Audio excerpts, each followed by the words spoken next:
করতেছেন? এই ভিডিওটা দেখে কি আপনারা কোনো কাহিনী বুঝতে পারছেন? যারা বুঝতে পারছেন তারা হইতাছে লিজেন্ড, আর যারা না বুঝতে পারছেন তারা অতি দ্রুত চেলচেলায় বেহেশতে যেতে পারবেন।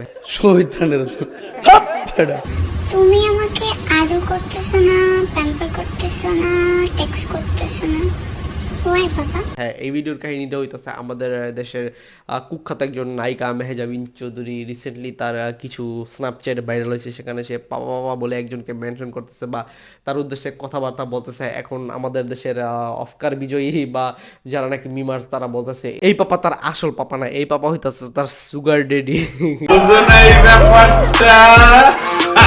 এতগুলো কাজ করলাম, বাসায় চলে আসলাম, আমার কথা একবার মনে পড়লো না, ওয়াই বাবা? এইগুলা ভাইরাল হওয়ার পর আমাদের বাংলাদেশের যত টিকটকার ফিকটকার আছে সবাই এই ভয়েস ওভার দিয়ে ভিডিও বানানো শুরু করছে, আর এত পরিমাণ ভিডিও বানিয়েছে যে বাংলাদেশে এখন এটা একটা ট্রেন্ড হয়ে গেছে। তুমি আমাকে আদর করতেছো না, প্যাম্পার করতেছো না, টেক্সট করতেছো না, ওয়াই বাবা?